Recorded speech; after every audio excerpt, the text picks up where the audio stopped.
चलो शुरू कर लेते हैं। देखो हमने कल बताया था आपको कि जो हमारे पास K2MnO4 है, इसका जब हम ओजोन के साथ अभिक्रिया करवाते हैं तो इसमें पानी के कुछ मॉलिक्यूल्स होंगे और एक इसमें कन्वर्ट कर देगा, ये कन्वर्ट कर देगा इसको KMnO4 में।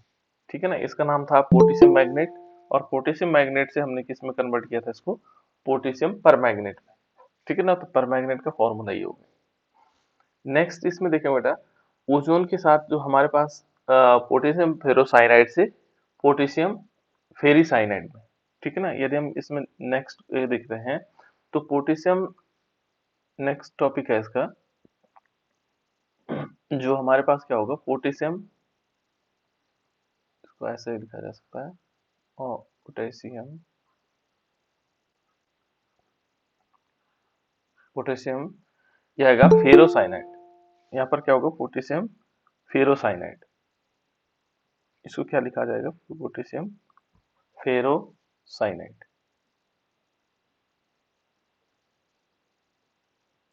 ठीक है ना, पोटेशियम फेरोसाइनाइड, और इससे हमें बनाना है पोटेशियम फेरिसाइनाइड।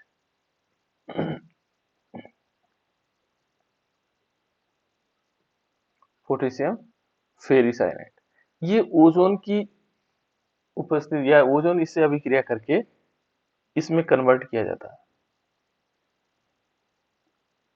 ठीक है ना, पोटेशियम फेरोसाइनाइड से पोटेशियम फेरिसाइनाइड। तो किस प्रकार से हो सकता है, यदि हम इसको देखेंगे तो यहाँ पर क्या आएगा, हम लेंगे पोटेशियम फेरोसाइनाइड,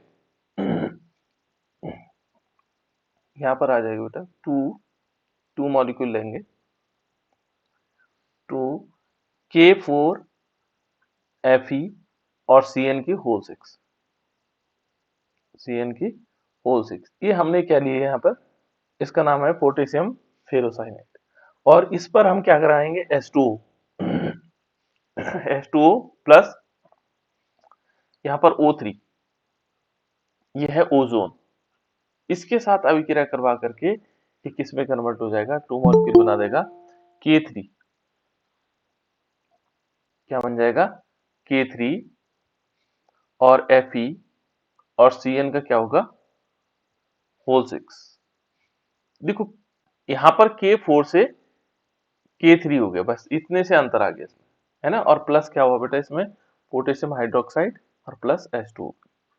देखो इसका नाम है पोटेशियम फेरिसाइनाइड और इसका नाम है पोटेशियम फेरोसाइनाइड, ये दोनों मॉलिक्यूल्स अलग अलग।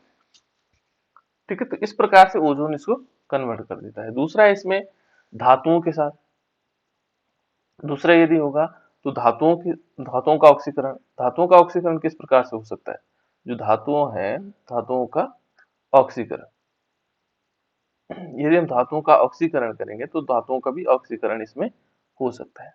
ठीक है ना, तो धातुओं का ऑक्सीकरण किस प्रकार से हो सकता है, ठीक है ना, तो ये कहता है कि जैसे धातु है, तो धातु में हम लेते हैं Ag, चांदी बहुत महंगा धातु होता है। ठीक है ना, जैसे यदि हम देखेंगे Ag, तो हम क्या लेते हैं, टू मॉलिक्यूल Ag लेते हैं, और Ag के साथ जैसे हम क्या करवाएंगे, ओजोन की अभिक्रिया करवाएंगे O3 की, तो ये बना देता Ag2O। ध्यान रखना बेटा, Ag2O बहुत इंपॉर्टेंट, ये टॉलन अभिकर्मक के रूप में भी इसको कहा जाता है कि टॉलन अभिकर्मक ये है। ठीक है ना, किसमें, जब हम टॉलन अभिकर्मक की अभिक्रिया करवाते हैं तो उस रूप में ये अभिक्रिया करता है। ठीक है ना, और सिल्वर मिरर बनाता है।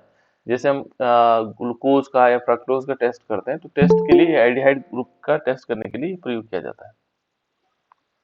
ठीक है ना, नेक्स्ट इसमें है बेटा, देखो मरकरी, मरकरी आप लोग जानते हैं, मरकरी क्या होता है बेटा, कोई बता सकता है मरकरी फॉर्मूला, अब तो फॉर्मूले सभी को याद हो जाने चाहिए। Hg। बिल्कुल, है ना, यानी कि हमें मरकरी पर अभिक्रिया करवानी, किस पर अभिक्रिया करवानी, मरकरी पर। तो मरकरी पर कैसे अभिक्रिया होगी, ठीक है ना, मरकरी के साथ अभिक्रिया, है ना, के साथ अभिक्रिया। तो मरकरी के साथ क्या अभिक्रिया हो सकती है इसकी, तो मरकरी की जो अभिक्रिया होगी ये क्या बनाएगा, मरकरी के बाद ये बन सकता है, यदि हम इसमें देखेंगे तो यहाँ हमने Hg लिया। ध्यान रखना बस बेटा, ये एक ऐसी धातु है जो द्रव अवस्था में रहती है ना, ये द्रव अवस्था में रहती है मरकरी Hg, है ना, और इसको हम क्या करवाएंगे, O3 के साथ अभिक्रिया कराएंगे। O3 क्या है दिव्यांशु, O3 क्या है बेटा, ये दिव्यांशु बताओ बेटा जल्दी से। ओजोन। Ozone, good. ठीक है ना बेटा। देखो ये O3 ओजोन हो गया हमारा, है ना। और Hg2O के साथ मॉलिक्यूल बनेगा और साथ साथ में ऑक्सीजन निकलेगा। देखो, ठीक है ना, ये क्या बना, मर्क्यूरस ऑक्साइड। देखो मैंने कहा था आपको कि मर्क्यूरस ऑक्साइड जिसमें एक है, देखो मर्क, यहाँ पर यदि क्या होगा, Hg पर एक प्लस चार्ज होगा तो ये होगा मर्क्यूरस, और दो चार्ज होगा तो मर्क्यूरिक। तो देखो यहाँ पर दो ऑक्सीजन है ना, दो चार्ज इस पर है, तो इन पे क्या होगा, एक एक दो जुड़े हैं ना इससे, देखो एक दो पॉजिटिव जुड़े हैं, तो इसका मतलब क्या हुआ, ये जो ऑक्सीजन है, ये दो, ये जो दो क्या है, दो Hg जुड़े हुए इससे, दो, एक Hg पे एक प्लस, एक Hg पे एक प्लस, तभी जाकर के बैलेंस हुआ। तो Hg2O है, तो इसका मतलब मर्क्यूरस होगा। और HCO होता है, सपोज मान लीजिए HCO होता फॉर्मूले में, तो हम क्या कहते हैं इसको, मर्क्यूरिक ऑक्साइड। ठीक है ना, ये याद रखना आपको। देखो कुछ चीजें ऐसे याद क्या रखना है, उस फॉर्मूले को क्यों ऐसा पढ़ा जा रहा है ना। तो इसमें दो होता है, एक मर्क्यूरिक होता है और एक मर्क्यूरस होता है। तो मर्क्यूरस तब होता है जब वो एक पॉजिटिव चार्ज के फॉर्म में रहता है, जब दो पॉजिटिव चार्ज के फॉर्म में रहेगा तो मर्क्यूरिक ऑक्साइड, है ना। ऑक्साइड है जो भी तत्व बना रहा होगा, ठीक है ना। इस प्रकार से याद रखना बेटा, ये इस टाइप से है। ठीक है ना, तो यहाँ पर हमारे पास ये आ जाता है कि मरकरी के साथ हमने क्या अभिक्रिया करा है। उसके बाद है बेटा धातुओं के साथ, जो अधातु हैं उनके साथ अभिक्रिया, ऑक्सीकरण। तो अधातुओं के साथ ऑक्सीकरण कैसे हो सकता है, जो क्या होगा, अधातुओं के साथ ऑक्सीकरण, जो क्या बेटा, अधातुओं के साथ ऑक्सीकरण। तो अधातु कौन कौन से हो सकते हैं, देखो यहाँ पर कुछ बच्चे ऐसे होते हैं बेटा जो केवल सुन रहे होते हैं ना, तो उनको नींद आती है हमेशा, इसलिए कॉपी और पेन लिखो, जैसे जैसे मैं लिख रहा हूँ वैसे नोट करते रहो, ठीक है ना, और सुनते भी रहो कि क्या क्या हो रहा है ना, तब नींद भी नहीं आएगी। तो अधातुओं के साथ ऑक्सीकरण, अधातुओं के साथ किस प्रकार से हो सकता है। अधातु आप लोगों को कई बार बता चुका हूं कि अधातु कौन होते हैं, ठीक है ना। तो अधातु आप लोग सब जानते हैं, ठीक है ना। यहाँ पर जो अधातु होते हैं, जैसे माना हमारे पास आयोडीन, जो यहाँ पर पी ब्लॉक एलिमेंट्स है, इसमें अधातु मिलते हैं, उपधातु मिलते हैं, और क्या मिलते हैं, अधातु मिलते हैं, उपधातु मिलते हैं, और धातु मिलते हैं, तीनों मिलते हैं, ठीक है ना। बाकी डी ब्लॉक एलिमेंट सारा धातु है, इधर की तरफ क्या है, सारा धातु है।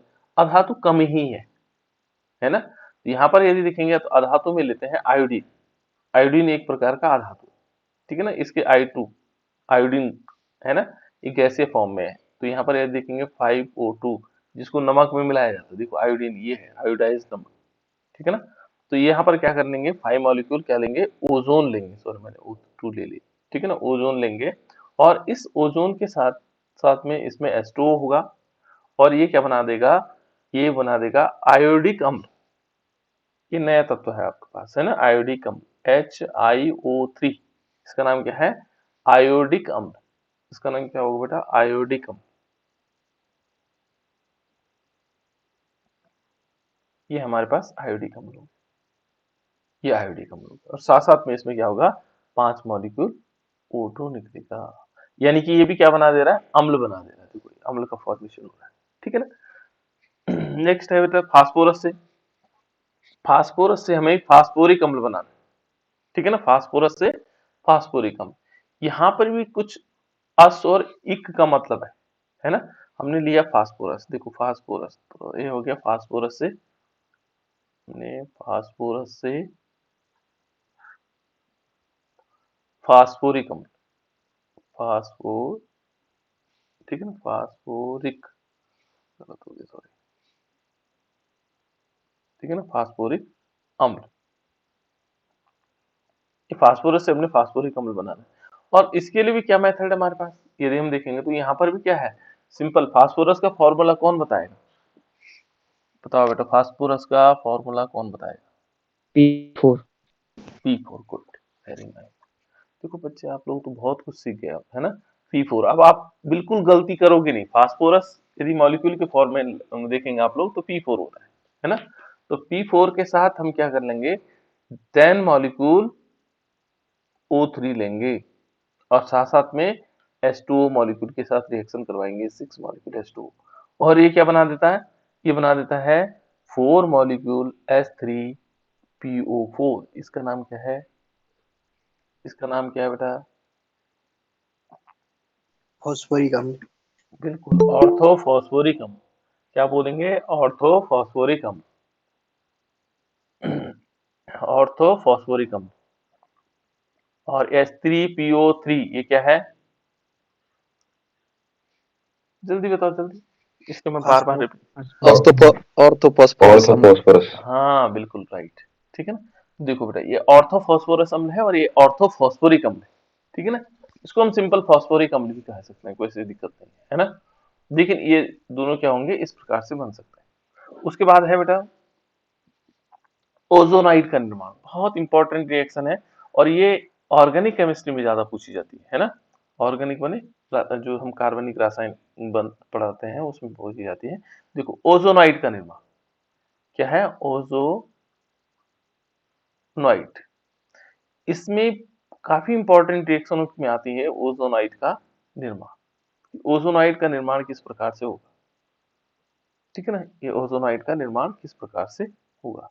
तो यहाँ देखो बेटा ओजोनाइड कैसे बनते हैं। तो एक फॉर्मूला है हमारे पास, देखो यहाँ पर ये है CH2 डबल बॉन्ड CH2। इसका नाम कोई बता सकता है? एथीन। इसका नाम है बेटा एथेन। एथीन। एथीन, क्या बोलेंगे इसको? एथीन। इन ग्रुप है बेटा, है ना, एथीन है। तो ये एथीन है, ये फलों को पकाने में भी काम आती है। ठीक है, ये इंफॉर्मेशन है। ठीक है ना, फल को पकाने में जैसे हम फल कच्चे फल लेके आए बाजार से, तो इस एथिलीन गैस को वहां रख लेंगे तो आसानी से जो है क्या है हमारे फल पकने लग जाएंगे। ये पेड़ों द्वारा स्रावित भी होता है ना। जो पेड़ पौधे होते हैं जो फलों को पकाने में काम आता है। तो देखो बेटा यहाँ पर क्या होगा, ओजोन की अभिक्रिया होगी O3 और in the presence of carbon tetrachloride CCl4, carbon tetrachloride. और ये क्या बना देता है? एथिलीन ओजोनाइड बना देता है। क्या बना देता है? Ethylene ozonide. एथिलीन ओजोनाइड किस प्रकार बनेगा? देखो ये CH2 है, CH2 है और यहाँ ओजोन इससे अभिक्रिया करता है, योगात्मक अभिक्रिया ऐसे जुड़ता है। देखो दो ऑक्सीजन ये जुड़ गए, तीसरा ऑक्सीजन ये जुड़ गया और ये मंदिर टाइप का बन गया। इसका नाम है एथीन का ओजोनाइड। क्या वो होता है? एथीन का ओजोनाइड। क्या है? एथीन का ओजोनाइड। इसको क्या बोलेंगे? एथीन का एजोनाइड। क्लियर? इतनी बात क्लियर होगी बेटा। इससे आगे भी अभिक्रिया होती है बेटा। देखो ये एथीन है ना, एथीन थोड़ी सी और आगे बता देता हूँ, है ना। तो ये एथीन का ओजोनाइड वजह से बन गया CH2 CH2। और यहाँ पर देखो ये ऑक्सीजन लगा है इस टाइप से, है ना। और यहाँ पर क्या होगा, इस टाइप से ये ऑक्सीजन लगा। यदि हम इस पर क्या करवाएंगे, HOH की रिएक्शन करवाते हैं, जल की अभिक्रिया करवाते हैं, तो ये 2 मॉलिक्यूल बना देता है HCHO, फॉर्मल्डिहाइड। एक फॉर्मल्डिहाइड बन जाता है, एक फॉर्मल्डिहाइड बन जाता है। ठीक है ना, HCHO बन जाता है और साथ साथ में इसमें हाइड्रोजन पेरोक्साइड बनता है H2O2। ये ऑक्सीजन जाकर के इस H2O से हाइड्रोजन पेरोक्साइड बना लेता है। देखो यहाँ पर क्वेश्चन क्या आएगा, कभी कभी आएगा कि एथीन से आपको फॉर्मल्डिहाइड बनाना है। ये फॉर्मल्डिहाइड है, HCHO क्या बोलते हैं? फॉर्मल्डिहाइड। इसको बोलते हैं मेथेनल। क्या बोलते हैं? मेथेनल या फॉर्मल्डिहाइड। फॉर्मल्डिहाइड, ये फॉर्मल्डिहाइड। फॉर्मल्डिहाइड भी बोल सकते हैं, साधारण नाम है। और ये IUPAC नेम है मेथेनल। तो हम आसानी से बना सकते हैं क्या, किससे? एथीन से। एथीन से क्या बना सकते हैं बेटा हम? फॉर्मल्डिहाइड। तो इस प्रकार से आ सकता है। तो ओजोन का यहाँ पर इस प्रकार से उपयोग हो सकते हैं। ठीक है ना, तो ये है बेटा। इसका उपयोग हम क्या कर सकते हैं, ये एक जर्मनाशी होता है, माने जो जर्म्स होते हैं उनको क्या कर सकता है? खत्म कर सकता है। ठीक है ना, कीटाणुनाशी हो सकता है, जहां पर कोई रोग हो तो उससे हम क्या कर सकते हैं? उसको हटा सकते हैं, रोगाणुओं को हटा सकते हैं। ठीक है, रेलवे स्टेशन में हो गया, सिनेमा घर हो गया, सभागार में वायु को शुद्ध करने में भी इसका प्रयोग किया जाता है। जहां पर बहुत भीड़ भाड़ वाले एरिया होते हैं उन जगहों पर वायु को शुद्ध करने के लिए हमें हम क्या करते हैं? ऑक्सीजन का प्रयोग करते हैं। ठीक है ना। ओजोन क्या करता है बेटा?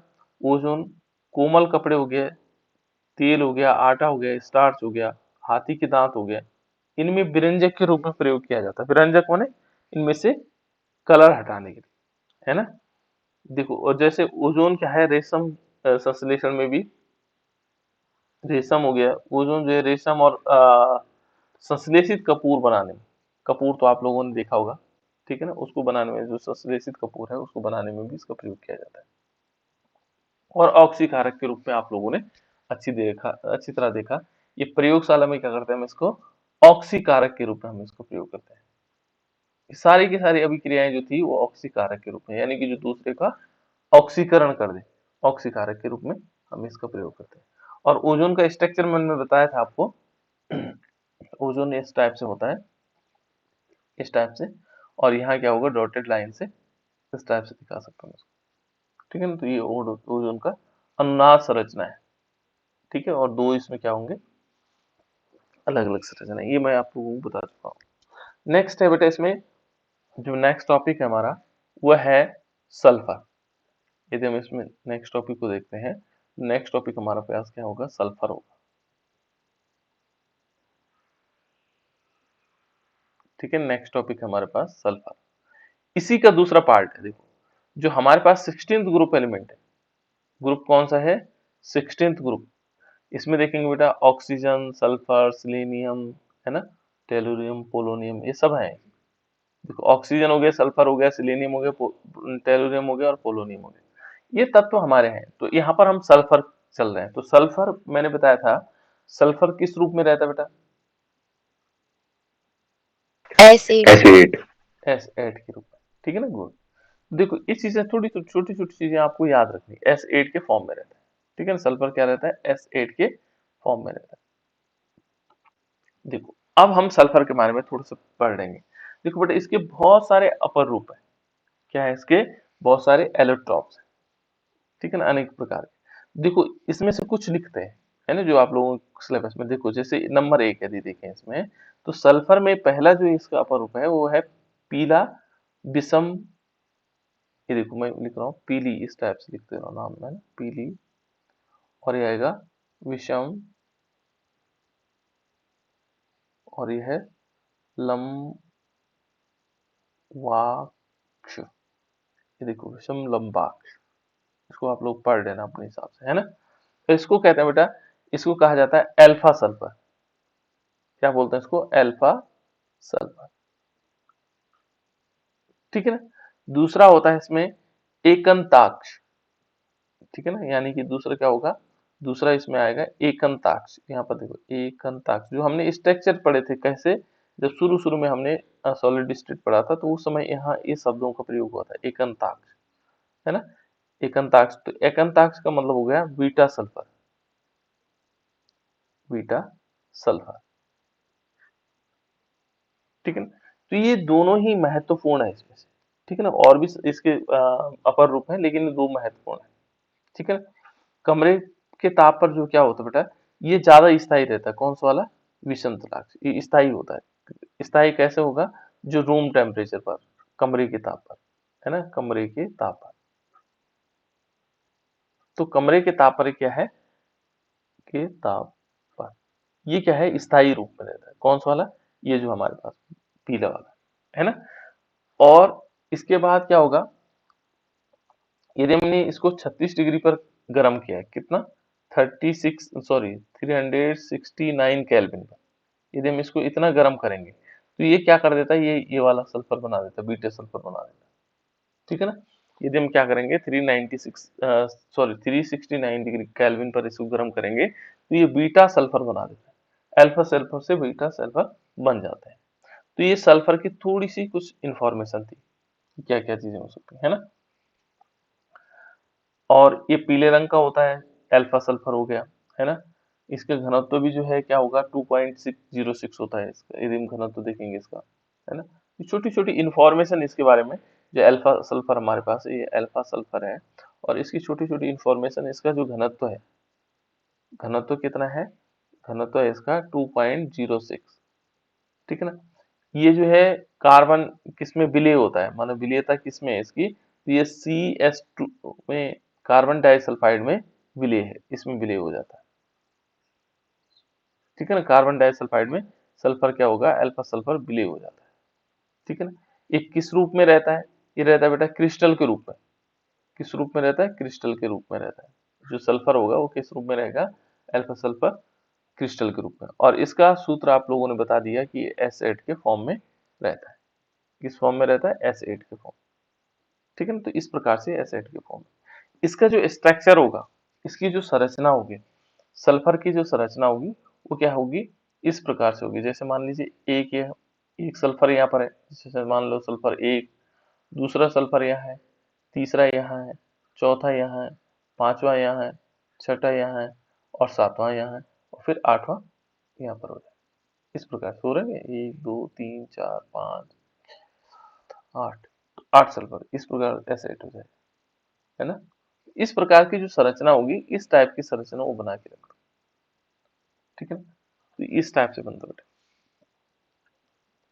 दूसरा ये क्या है, जल में क्या हो जाता है, जल में नहीं घुलता है। जल में, क्योंकि जल की विशेषता ये अविलीय होता है, जल में नहीं घुलेगा। इसे हम पहचान लेंगे, यदि जल में नहीं घुलता तो ये अविलीय रहता है। ठीक है ना। इसका गलनांक जो है, यदि गलनांक देखेंगे, गलनांक, तो गलनांक किसका है, 385.5 कैलोरी, इतना है इसका गलनांक, ये गलनांक हो जाए। ठीक है। तो ऐसी इनकी विशेषताएं होती। दूसरा इसमें स्ट्रक्चर यदि देखेंगे तो एक और स्ट्रक्चर भी है बेटा इसमें, है ना। एक तो विषमलाक्ष है, दूसरा इसमें विषमलाक्ष प्रोसेस में एक और इस टाइप का स्ट्रक्चर बन जाता है जो एसिड का बनता है। तो एक यहाँ इस टाइप से आएगा, ये एस सल्फर है, दूसरा सल्फर यहाँ पर आ जाएगा, तीसरा अलग अलग टाइप के स्ट्रक्चर होंगे इनके, है ना। तीसरा ये आ जाएगा और जैसे डब्ल्यू बना होता है इसी प्रकार से बनता है। ठीक है ना। और इस टाइप से एक सल्फर यहाँ हो जाएगा। ठीक है, एक कहाँ से आएगा, फिर यहाँ से इस टाइप से आ जाएगी, एक सल्फर यहाँ होगा, दूसरा सल्फर फिर बीच में ऊंचा हो जाएगा, देखो इस टाइप से, तीसरा सल्फर यहाँ आ जाएगा, चौथा सल्फर यहाँ पर होगा। इस टाइप से भी एक स्ट्रक्चर बनता है इसका, जैसे डब्ल्यू का आकार, है ना। S8 संरचना, और ये है वलय संरचना। कौन सी संरचना है, वलय संरचना। ठीक है ना, वलय संरचना, S8 की वलय संरचना इस प्रकार से बन सकता है। तो ये भी क्या है, सल्फर का स्ट्रक्चर है। ठीक है ना। तो इस टाइप से जो संरचना है इसकी, ये मानी जाती है वलय के फॉर्म में। ठीक है ना। अलग अलग प्रकार के स्ट्रक्चर्स हो सकते हैं, है ना। एक और भी कुर्सी जैसी संरचना भी हो सकती है। कुर्सी जैसी संरचना किस प्रकार से, ये वाली संरचना तो डब्ल्यू इस टाइप से, डब्ल्यू के आकार के, ऐसे आकार के, है ना। दूसरी चेयर शेप, चेयर कैसे होती है, ऐसे होती है, फिर ऐसे सीधे होते हैं, फिर ऐसे होते हैं, है ना। ये चेयर इस टाइप से, चेयर शेप भी बन सकता है इसका स्ट्रक्चर, है ना। दूसरा है विषमलाक्ष सल्फर एसिड का, यहाँ पर ये सल्फर ले लेंगे। ठीक है, फिर हम क्या कर सकते हैं, एक थोड़ा सा हल्का सा तिरछा लेकर के यहाँ एक सल्फर लेते हैं, फिर क्या करते हैं, इस साइड से ले लेते हैं, देखो एक सल्फर यहाँ हो गया। ठीक है, फिर सीधा कर लेते हैं इसको चेयर की तरह, ऐसे एक सल्फर यहाँ हो गया। ठीक है, फिर एक सल्फर ऐसे दे सकते हैं। तो देखो दूसरा क्या आ जाएगा, यहाँ से इस टाइप से आ जाएगा, और ये सल्फर इस टाइप। तो ये कुर्सी के आकार का बना। ठीक है ना। तो इस प्रकार से भी क्या हो सकती है, इसकी संरचना हो सकती है। तो ये अलग अलग साइंटिस्टों ने अलग अलग प्रकार की संरचनाओं को दिया। ठीक है बेटा।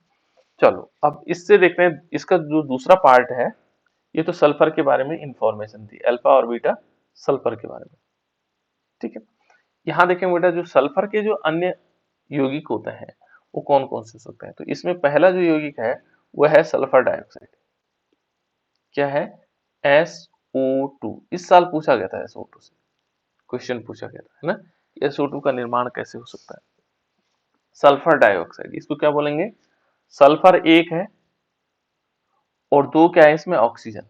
तो एक तो हमने सल्फर, देखो नाम लिखना बहुत सरल होता है, सल्फर, ये सल्फर हो गया, और ऑक्सीजन कितने, दो, तो इसलिए लिखो उसको डाई। दो, दो का मतलब क्या होगा, दो, है ना, डाई और ऑक्साइड, इस प्रकार से हो सकता है सल्फर डाई ऑक्साइड। ये भाषा है केमिस्ट्री की, है ना। तो देखो सल्फर डाइऑक्साइड, ये हो गया हमारे पास सल्फर डाइऑक्साइड, क्लियर। और सल्फर डाइऑक्साइड को बनाया कैसे जाता है, तो इसका निर्माण क्या होता है, सल्फर से करेंगे। यदि हम इसका निर्माण करते हैं सल्फर डाइऑक्साइड का, तो किससे होगा, सल्फर से इसका निर्माण हो जाएगा। सल्फर का फॉर्मूला कितना होता है बेटा, कौन बताएगा? अभी जिन बच्चों ने बता दिया वो नहीं बताएंगे। आशीष कुमार बताएगा। सल्फर का अणुसूत्र कितना होता है? आशीष कुमार, आवाज नहीं आ रही बेटा। क्या होगा? चलो कोई बात नहीं, हो सकता। S8 गुड, 8 बिल्कुल। S8 होगा। S8 पर हम क्या करेंगे बेटा? यहाँ पर ऑक्सीजन की अभिक्रिया करवाएंगे। किसकी अभिक्रिया करवाएंगे? ऑक्सीजन मॉलिक्यूल की। और इसमें हमें लेना पड़ेगा 8 मॉलिक्यूल ऑक्सीजन, ठीक है ना। और ये किस में कन्वर्ट हो जाएगा? ये कन्वर्ट हो जाएगा 8SO2। देखो सिंपल, S8 लिया, ऑक्सीजन के साथ अभिक्रिया करवाई और क्या बन गया? सल्फर डाइऑक्साइड बन गया, ठीक है ना। दूसरा इससे भी बन सकता है बेटा। देखो एक मेथड तो ये हो गया जिससे हमने क्या बना दिया? सल्फर का निर्माण कर दिया। दूसरा मेथड भी हो सकता है। दूसरे मेथड में हम क्या करेंगे? फेरस सल्फाइड लेंगे, आयरन पायरेटीज। कितने लोग बता सकते हैं आयरन पायरेटीज का फॉर्मूला?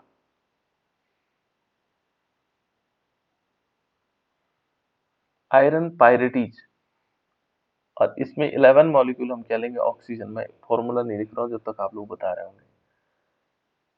क्या हो सकता है बेटा आयरन पायरेटीज? FeS2। बिल्कुल, Fe2। ये है बेटा आयरन पायरेटीज। इसका नाम क्या है? आयरन पायरेटीज। FeSO4 नहीं नहीं नहीं, ये वाला Fe2।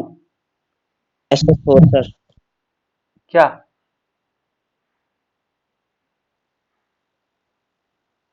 FeSO4 क्या कहना चाह रहे हैं? समझ नहीं आया, कौन बोल रहे थे? ये बेटा आयरन पायरेटीज, ये आयरन पायरेटीज है बेटा। आयरन पायरेटीज, ये आयरन पायरेटीज का फॉर्मूला ये FeS2। Fe2 और 11 मॉलिक्यूल ऑक्सीजन लेंगे और ये बना देगा 2 मॉलिक्यूल Fe2O3, ठीक है। ये आयरन ऑक्साइड, और प्लस इसमें क्या होंगे? 8 मॉलिक्यूल सल्फर डाइऑक्साइड निकल जाएगा। देखो ये आयरन पायरेटीज मैं इसलिए पूछ रहा हूँ क्योंकि ये एस के फॉर्म में हमने पढ़े थे, ठीक है ना। जैसे आयरन पायरेटीज पढ़ा था, तो बहुत सारी चीजें है ना, तो याद बार बार कुछ नाम याद आ रहे होंगे, लेकिन हो सकता है आपको फॉर्मूला याद ना आ रहा हो, तो ऐसे करके हम याद भी रख सकते हैं। देखो आयरन पायरेटीज का फॉर्मूला है ना। इस प्रकार से हमने क्या कर दिया? सल्फर डाइऑक्साइड बना दिया। दूसरा हम बना सकते हैं बेटा इसमें सोडियम सल्फाइड से। दूसरा बन सकता है हमारा सोडियम सल्फाइड से। तो किससे बन सकता है? Sodium sulphide. Sodium sulphide, sulphide, sodium sulphide, ये है बेटा सोडियम सल्फाइड। इससे भी इसका निर्माण हो सकता है सल्फर डाइऑक्साइड। अब इसमें कैसे होगा यदि हम इसको देखें, तो इससे कैसे हो सकता है इसका निर्माण? तो यहाँ पर हम क्या लेंगे? सोडियम सल्फाइड लेंगे। सल्फाइड सोडियम सल्फाइड, हाँ ठीक है ना। सोडियम सल्फाइड होगा, डा लिखेंगे तो गड़बड़ हो जाएगा ना। Sodium sulphide. तो सोडियम सल्फाइड क्या होगा? यदि हम सोडियम सल्फाइड लेते हैं तो सोडियम सल्फाइड क्या होगा? Na2SO3। मैंने बताया आप लोगों को कई बार, है ना। यदि हमने सल्फाइड लिखा तो सल्फाइड का मतलब होता है S, ठीक है ना। सल्फाइट लिखा, सल्फाइट, थोड़ा इसमें टा लग गया है ना, ड की जगह टा लगा दिया है ना, तो सल्फाइट होता है SO3। और सल्फेट, सल्फेट, तो सल्फेट में क्या होगा? SO4 होगा। ये तीनों चीजें याद रखना है ना, ये ध्यान रखना बार बार। तो ये सल्फाइट है, देखो सल्फाइट माने SO3 है ना, तो सोडियम सल्फाइड हो गया। इस पर हम क्या करवाएंगे? 2 मॉलिक्यूल HCl की रिएक्शन करवाएंगे। 2 मॉलिक्यूल किसकी अभिक्रिया करवाएंगे? HCl की, ठीक है ना। तो HCl की हम क्या करवाएंगे बेटा? इसमें अभिक्रिया करवाएंगे, ठीक है। और अभिक्रिया करवाने से ये क्या बन जाएगा? 2 मॉलिक्यूल NaCl बन जाएगा। 2 मॉलिक्यूल क्या बन जाएगा? NaCl, ठीक है ना। और साथ साथ में H2O निकलेगा और इसमें क्या होगा? सल्फर डाइऑक्साइड बनेगा। NaCl किसका फॉर्मूला? मेनी का।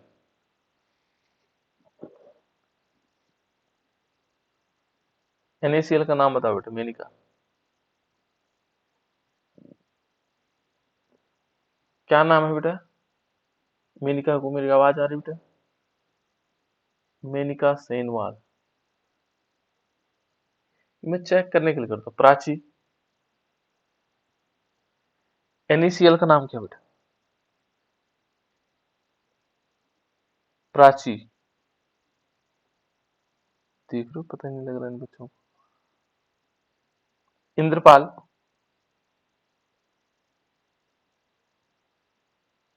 Sodium chloride. बिल्कुल इसका नाम है सोडियम क्लोराइड। प्राची बताओ बेटा क्या बोला इंद्रपाल ने?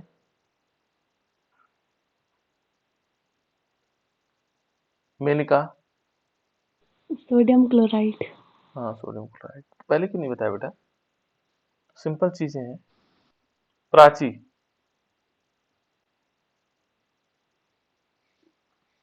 प्राची को आवाज आ रही बेटा? नहीं आ रही। ठीक है ना, तो इस प्रकार से आ सकता है। हाँ बोलो बेटा प्राची, जी क्या नाम है इसका? है, इतनी जल्दी ऑफ करना नहीं है, पहले पूरा बोल लो।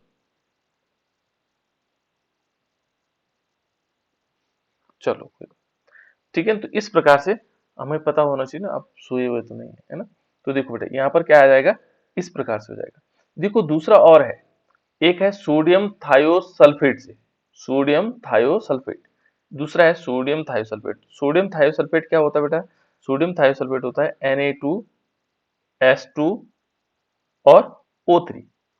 जितनी हम इनकी प्रैक्टिस करेंगे, बार बार लिखेंगे, तो हमें याद होते चले जाएंगे, है ना।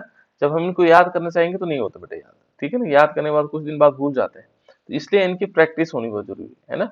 सोडियम और इसका होगा थायोसल्फेट। कुछ तो मैं करवा दूंगा आप लोगों को याद, है ना, पर कुछ चीजें आप लोगों को याद करनी पड़ेगी, उसको मेहनत करनी पड़ेगी। सोडियम थायोसल्फेट, ठीक है ना। सोडियम थायोसल्फेट क्या होगा, जब हम इसकी रिएक्शन करवाएंगे H2SO4 से, किससे अभिक्रिया करवाएंगे? H2SO4 से, तो क्या बनेगा? तो H2SO4 का फॉर्मूला, रीमा बता बेटा, रीमा H2SO4 का नाम क्या है?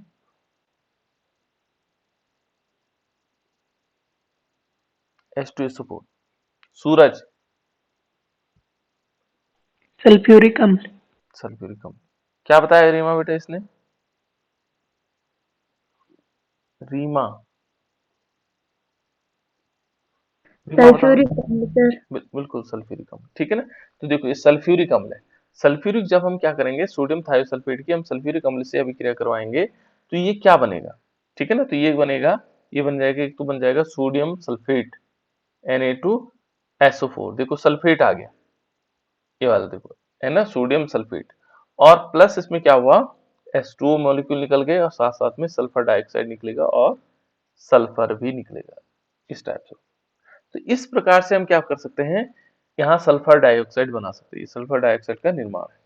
अब देखो बेटे यहाँ पर इंपॉर्टेंट क्या होता है कि वो स्पेसिफिक अभिक्रियाएं पूछता है। स्पेसिफिक का मतलब, कभी पूछता है वो औद्योगिक निर्माण बताइए, और कभी पूछता है आपको प्रयोगशाला विधि बताइए। और प्रयोगशाला में यदि आपने ऊपर वाली विधियां लिख ली तो गलत हो जाता है। प्रयोगशाला में हम कैसे बनाते हैं, देखो यहाँ पर, ठीक है ना।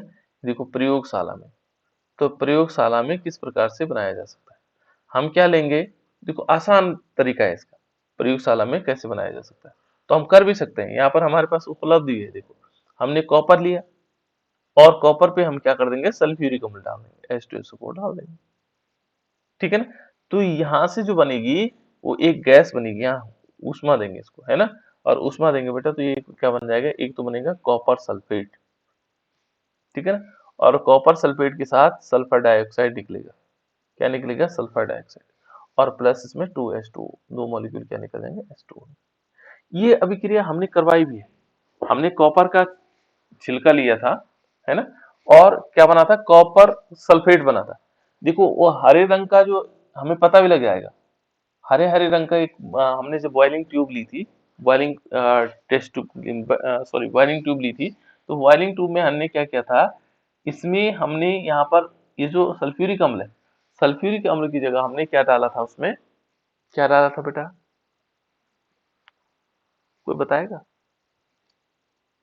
ये अभिक्रिया की बेटा हम लोगों ने, ये किया था हमने, आपके 11वीं सामने वालों से करवाया था शायद। हाँ हाँ हाँ, शायद वो मुझे लग रहा है ना। और बल्कि वो कैसे, वो हरे रंग का हो गया था एकदम, कैसे हो रखा था, हरे रंग का, है ना। तो ये कॉपर सल्फेट है बेटा, है ना। कॉपर में हमने क्या किया, सल्फ्यूरिक अम्ल डाल करके, इसे तो हम कभी भी देख सकते हैं, है ना। तो हो सकता है 2-3 घंटे में ये हरे रंग का हो जाएगा, जो ये सॉल्यूशन होगा वो हरे रंग का होगा, और उसमें से जो गैस निकलेगी वो सल्फर डाइऑक्साइड। लेकिन सल्फर डाइऑक्साइड गैस थोड़ा खतरनाक होती है बेटा, है ना। खतरनाक क्या होती है कि एटमॉस्फेयर में आएगी तो हमें सफोकेशन भी करता है, ऑक्सीजन की कमी कर देता है ना। तो इसलिए जो है कम मात्रा में हम बना सकते हैं, लेकिन कॉपर सल्फेट हरे रंग का हो जाता है, ठीक है ना। वो बल्कि अभी बॉइलिंग ट्यूब में वही लैब में पड़ा होगा, तो उसे हम देख भी सकते हैं। तो ये हमारे पास क्या होगा, कॉपर के साथ हमने क्या किया, सल्फ्यूरिक अम्ल की रिएक्शन करवाई और कॉपर सल्फेट बन गया, ठीक है। और यहाँ सल्फर डाइऑक्साइड गैस निकलेगी। ये तो नहीं दिखेगा हमें सल्फर डाइऑक्साइड, लेकिन एक कॉपर सल्फेट हमें कैसे दिखाई देगा, हरे रंग का दिखाई देगा। तो इस प्रकार से हम बना सकते हैं। तो ये प्रयोगशाला विधि है, इसको हम बना भी सकते हैं आसानी से, है ना। गुण देखो बेटा, इसके गुण क्या क्या हो सकते हैं। यदि हम इसके गुण देखेंगे तो गुण क्या क्या चीजें हो सकते हैं इसमें, कौन कौन से गुण हो सकते हैं, ठीक है ना। तो पहले देखेंगे, तो जो सल्फर डाइऑक्साइड होता है वो एक तो रंगहीन होता है, उसका कलर नहीं होता है। कैसे होता है, रंगहीन होता है, ठीक है। दूसरा क्या होता है बेटा, तीखी, बहुत तीखी गंध आती है उसकी, है ना। और उत्तेजक गंध, उत्तेजक गंध वाली गैस होती है, ठीक है। ये क्या होती है, ये देखेंगे तो ये जल में क्या है, विलेय होती है। यदि हम इसको देखेंगे तो ये जल में क्या हो जाएगी, घुल भी जाएगी, जल में विलेय होगी। सल्फर डाइऑक्साइड क्या होगा, जल में विलेय हो सकती है, ठीक है ना। और इसका जो विलयन होगा, हाँ यहाँ पहचान सकते हैं हम क्या करेंगे, वैसे ही कर सकते हैं जैसे हमने कॉपर एक ट्यूब में, बॉइलिंग ट्यूब में लेंगे और उसको नली लगा करके उसको पानी में घोल सकते हैं। जैसे पानी है, पानी पहले न्यूट्रल था, है ना, उदासीन था, लेकिन जब ये सल्फ्यूरिक अम्ल इसमें घुलेगा, ठीक है ना, जब यहाँ घुलेगा तो उससे क्या हो जाएगा, सल्फ्यूरस अम्ल बना देगा, ठीक है ना। सल्फ्यूरस अम्ल बनेगा तो ये इसका परीक्षण कर सकते हैं। क्या कर सकते हैं, इसको हम टेस्ट कर सकते हैं। जैसे मान लीजिए हमने क्या किया, सल्फर डाइऑक्साइड गैस, हमने कॉपर का सीलन लिया, ये कॉपर लिया, है ना। इससे और इसमें सल्फ्यूरिक अम्ल डाला, H2SO4 डाला। H2SO4 डालने से क्या होगा, यहाँ तो एक तो हरे, ये कैसे रंग का हो जाएगा, हरे रंग का। ये नीचे यहाँ से गैस निकलेगी, वो कहाँ जाएगी, पानी में घुलेगी। तो हमने पानी में घोल दिया, देखो पानी में घुल गया बेटा, घुल गई पानी में। जब पानी में घुल जाएगी तो वहां बन जाएगा सल्फ्यूरस अम्ल। अब उसका परीक्षण कर सकता है। जैसे जो सल्फर डाइऑक्साइड है उसने पानी से अभिक्रिया की, किससे अभिक्रिया की, पानी से। और पानी को यदि हम देखेंगे तो ये क्या बना दिया इसने, H2SO3 बना दिया। और कैसे बना, एक्वस, ठीक है ना। तो ये कैसे हो गया, अम्लीय हो गया, इसको बोलते हैं सल्फ्यूरस अम्ल। क्या बोलेंगे इसको, सल्फ्यूरस, सल्फ्यूरस, सल्फ्यूरस अम्ल। ये क्या बन गया बेटा, सल्फ्यूरस अम्ल बन गया। और सल्फ्यूरस अम्ल को हम कैसे पता कर सकते हैं, अम्ल है ना, तो अम्ल को हम क्या कर सकते हैं, लिटमस पेपर से चेक कर सकते हैं। अम्ल क्या करता है, नीले लिटमस को लाल कर देगा। यदि इसने नीले लिटमस को लाल कर दिया तो इसका मतलब ये वाला बना है, नीले लिटमस को लाल कर दिया। तो कुछ परीक्षण हम कर सकते हैं, ठीक है ना। तो इस प्रकार से बन सकता है। देखो दूसरा हमारे पास, इसके बाद और आगे चलते हैं, इसको किया जा सकता है, कोई दिक्कत नहीं है ना। देखो उसके बाद है, ये यदि हम देखेंगे कि जो कमरे का ताप होगा, है ना, ताप दो वायुमंडलीय दाब पर द्रवित हो जाती है ना। यदि इसमें दो वायुमंडलीय दाब हमने उत्पन्न कर दिया तो ये क्या हो जाएगा, द्रव्य अवस्था में आ जाएगा, कौन, सल्फर डाइऑक्साइड। वैसे गैस होती है ना। देखो अब जैसे मान लीजिए ये अम्लीय ऑक्साइड्स है, कौन वाला, जो हमारे पास सल्फर डाइऑक्साइड है, ये कैसा है, अम्लीय ऑक्साइड है, ठीक है ना। लेकिन ये क्षारों के, ये क्या करता है, क्षारों के साथ अभिक्रिया करके क्या बना देता है, क्षारों के साथ अभिक्रिया करता है, ठीक है ना। अम्लीय ऑक्साइड होते हुए भी यह क्षार जैसे क्या हो गए, इनके साथ अभिक्रिया करता है। जैसे मान लीजिए हमने क्या लिया, सल्फर डाइऑक्साइड लिया, और इस पर यदि हम क्या करवाएंगे, 2 मॉलिक्यूल सोडियम हाइड्रोक्साइड, देखो NaOH है ना, इसका नाम है सोडियम हाइड्रोक्साइड। इस पर हमने सल्फर डाइऑक्साइड की अभिक्रिया करवाई, और क्या बन सकता है, ये बन सकता है बेटा Na2 और SO3। ये इसका नाम क्या होगा, एक मिनट है, दीक्षा कण्वान, बताइए बेटा इसका नाम, इसका नाम क्या होगा, Na2SO3 प्लस H2, क्या नाम होगा, प्रशांत है, Prashant, sir sodium disulphide. Sodium disulphide. Prashant है? Yes sir. हाँ, क्या होगा बेटा? Sodium sulphide. Sodium sulphide. Ashish Notiyal? Sodium sulphide. Sodium, देखो बेटे इसको हम बोलेंगे सोडियम और सल्फाइड, क्योंकि फाइट वाला है। देखो SO3 फाइट है ना, सल्फाइड, सल्फाइड इस प्रकार से, ठीक है ना। सल्फेट अलग चीज होता है, सल्फाइड अलग होता है ना, ये ध्यान रखना हमें। तो इसने क्या किया, सोडियम हाइड्रोक्साइड ने अभिक्रिया की और सोडियम सल्फाइड बना दिया। क्या बना दी इसमें? Sodium sulphide. इसी प्रकार से देखो जो सोडियम सल्फाइड है, देखो जो हमारे पास बना है सोडियम सल्फाइड Na2SO3, ये सोडियम सल्फाइड है। Again reaction with water molecule and sulphur dioxide. यदि हम इससे अभिक्रिया करवाएं, ये H2O और इसके साथ अभिक्रिया, तो ये क्या बन जाएगा? Sodium hydrogen sulphide. देखो 2 मॉलिक्यूल हो जाएंगे सोडियम हाइड्रोजन सल्फाइड, ये बन जाएगा। क्या बनेगा? सोडियम हाइड्रोजन सल्फाइड बन जाएगा। तो इस प्रकार से ये अभिक्रिया करके ये बना लेता है। ठीक है बेटा, ये सल्फर डाइऑक्साइड की अभी मैं आप लोगों को बोर्ड में जो आया हुआ, तो बोर्ड, क्योंकि मेरे पास बोर्ड का पेपर यहाँ पर है भी, है ना, तो मैं यदि देखूंगा तो इसमें क्वेश्चन पूछे गए थे, इससे क्वेश्चन पूछा गया था। और क्वेश्चन क्या पूछा गया था मैं वो बता देता हूँ आपको, है ना। क्या क्या 2022 में, यानी कि इससे ठीक जस्ट पहले वाला 2022 में, इसी साल का जो पहला पेपर था, इसमें क्वेश्चन पूछा हुआ था, इसी चैप्टर से पूछा हुआ था। ठीक है ना। देखो सल्फर, ये लिखा हुआ है सल्फर डाइऑक्साइड बनाने की प्रयोगशाला विधि लिखी, और ये 1.5 नंबर का क्वेश्चन था। प्रयोगशाला विधि बनानी थी आप लोगों को, ठीक है ना। तो और उसमें क्या करना था, कुछ भी नहीं, रिएक्शन लिखनी थी और थोड़ा सा विधि लिखनी थी कि किस प्रकार से बनाया जा सकता है, यानी कि जो सल्फर डाइऑक्साइड है उसको प्रयोगशाला में कैसे बनाया जा सकता है। तो प्रयोगशाला में हम आसानी से उसको बना सकते हैं, है ना। ये विधि, ये वाला 1.5 नंबर का पूछा था कि प्रयोगशाला में कैसे बनाया जा सकता है, तो हम आसानी से बता सकते हैं उसको। कि हम क्या कर सकते हैं, एक बीकर में ले लो, ठीक है ना, या हमारे पास फ्लास्क में ले लो। हमने कॉपर लिया और उस पर हमने क्या किया, सल्फ्यूरिक अम्ल डाला, उसको गर्म किया, गर्म करने पर हमारे पास कॉपर सल्फेट बना, सल्फर डाइऑक्साइड गैस निकली, ठीक है ना, और साथ साथ में H2O निकला, ठीक है ना। तो इस प्रकार से बता सकते थे, ठीक है ना। दूसरा इसने लिखा हुआ बेटा कि सल्फर का कौन सा रूप अनुचुंबकीय व्यवहार दिखाता है। अनुचुंबकीय मतलब पैरामैग्नेटिक बिहेवियर दिखाता है। तो ये गुण थोड़ा सा अलग है, इनको हमने नहीं पढ़ा अभी, ठीक है ना। तो कौन सा गुण जो है ये दिखाएगा पैरामैग्नेटिक बिहेवियर, चलो उसको बता देंगे आप लोगों को कौन सा गुण इसका पैरामैग्नेटिक बिहेवियर दिखाएगा। तो इस प्रकार से हम क्या करेंगे इसको, सल्फर डाइऑक्साइड, ये 2 क्वेश्चन पूछे गए थे, 3 नंबर का आया था, ठीक है ना। सल्फर डाइऑक्साइड प्रयोगशाला में कैसे बनाएंगे और उसका पैरामैग्नेटिक बिहेवियर कौन सा दिखाएगा, ठीक है ना। तो इसका जो पैरामैग्नेटिक बिहेवियर दिखाता है बेटा, ठीक है ना, ये कौन सा गुण दिखाता है इसका, है ना। तो यदि हम इसको देखेंगे तो ये है वाष्प अवस्था में जब सल्फर क्या होगा, H2 किस में रहता है, H2 के फॉर्म में रहता है, ठीक है ना। तो H2 अणु जो है क्या करेगा, O2 की सतह पर क्या हो जाता है, आकर्षित हो जाता है। तो इसका ध्यान रखना है कि इसमें H2 वाली जो इसकी फॉर्म होगी वो कौन सा गुण दिखाएगा, जब वाष्प अवस्था में होगा उसमें वो अनुचुंबकीय गुण दिखाएगा, ठीक है ना, वो ऑक्सीजन के प्रति क्या होता है, आकर्षित हो जाता है। इस प्रकार से हम कह सकते हैं H2 के फॉर्म। ये था इसमें सिंपल।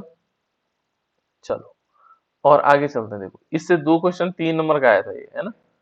तो ये सल्फर डाइऑक्साइड, अब देखो बेटा सल्फर डाइऑक्साइड हमने बना दिया, किस प्रकार से बन सकता है, उसके और गुण भी हैं, और गुण भी बनाए, और गुणों से भी बनाया जा सकता है। जैसे मान देख लो सल्फर डाइऑक्साइड के यदि हम क्लोरीन से अभिक्रिया करते हैं, क्या होगा, सल्फर डाइऑक्साइड है, देखो SO2 है, और इसकी यदि हम क्लोरीन से अभिक्रिया करवाते हैं तो क्लोरीन के साथ अभिक्रिया करके क्या बना देता है, ये सल्फ्यूरल क्लोराइड बना देता है। बहुत इंपॉर्टेंट तत्व होता है ये, कैटलिस्ट के रूप में भी और कभी कभी रिएक्टेंट अभिकर्मक के रूप में भी हम इसका प्रयोग करते हैं। ये होता है सल्फ्यूरल, इसको क्या बोलेंगे, सल्फ्यूरल, सल्फ्यू, ठीक है ना, इसको बोलते हैं सल्फ्यूराइल सल्फ्यूरल या सल्फ्यूराइल क्लोराइड। ये इस प्रकार से बनाता है ना। ऑक्सीजन के साथ अभिक्रिया करवाएं इसकी। मान लीजिए हमने क्या लिया, सल्फर डाइऑक्साइड लिया, ये आ गया रिएक्शन आने वाली है ना, सल्फर डाइऑक्साइड बना हुआ, ठीक है ना। और इस पर हम क्या करते हैं, गैस फॉर्म में, और इस पर यदि हमने ऑक्सीजन की अभिक्रिया करवाएंगे तो ये क्या बना देगा, ये बनाएगा, यहाँ पर उत्प्रेरक ले लेंगे वेनेडियम पेंटाऑक्साइड। ये आगे अभिक्रिया आने वाली बेटा, वेनेडियम पेंटाऑक्साइड, ठीक है ना। ये क्योंकि अब जब सल्फ्यूरिक अम्ल का निर्माण कर रहे होंगे तो उस समय आएगा, ठीक है। तो ये क्या बना देगा, सल्फर ट्राइऑक्साइड बना देगा, SO3 बना देगा, ठीक है ना। और ये भी गैस फॉर्म में होता है।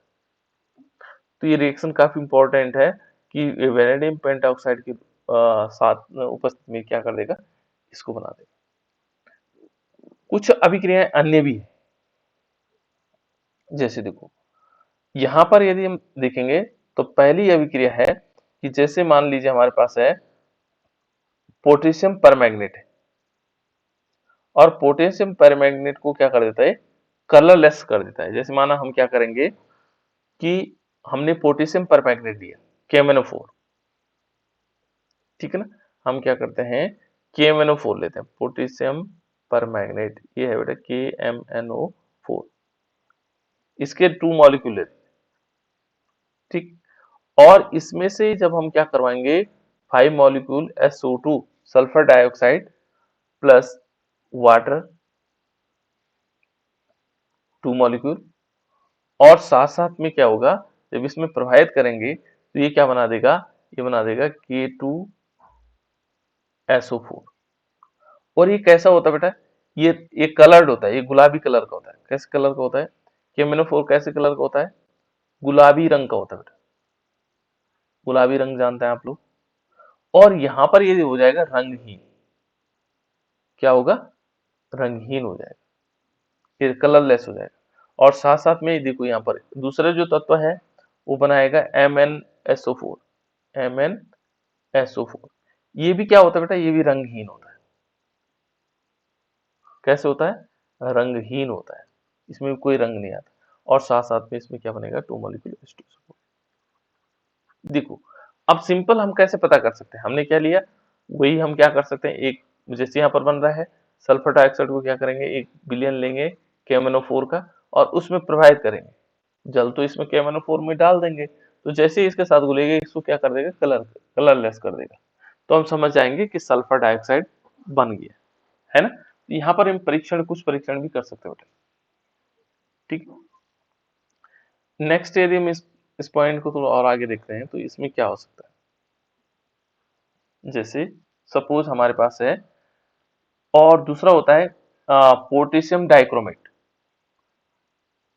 इनके कलर को पहचानना हमने, ठीक है ना, पोटेशियम डाइक्रोमेट ये कैसे कलर का होता है, ये होता है नारंगी रंग का। इनमें से नारंगी रंग को दिखाई दे रहा है आप लोगों को,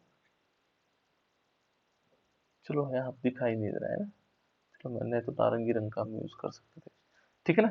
यहाँ पर देखेंगे तो नारंगी रंग हम लेते हैं, तो यहाँ पर क्या होगा, पोटेशियम डाइक्रोमेट K2Cr2। आज हम लैब में देखेंगे इनको, है ना। आप लोग जब इंटरवल में जाएंगे तो पोटेशियम डाइक्रोमेट को देखना कैसे रंग का है, ठीक है ना। पोटेशियम परमैंगनेट तो नहीं है वहां, लेकिन पोटेशियम डाइक्रोमेट है, क्या है बेटा उसमें, पोटेशियम डाइक्रोमेट। और पोटेशियम डाइक्रोमेट कैसा है, कैसे रंग का है, ये नारंगी रंग का है, ठीक है ना। ये वाला इसका जो रंग होगा वो कैसे रंग होगा, ये नारंगी रंग होगा। कैसे होगा, नारंगी रंग, ये नारंगी रंग का होगा। नारंगी देखिए आप लोगों ने, ऑरेंज तो देखा होगा, है ना, ऑरेंज कलर। और इसमें यदि हम देखेंगे 3 मॉलिक्यूल SO2 सल्फर डाइऑक्साइड, साथ साथ में सल्फ्यूरिक अम्ल H2SO4,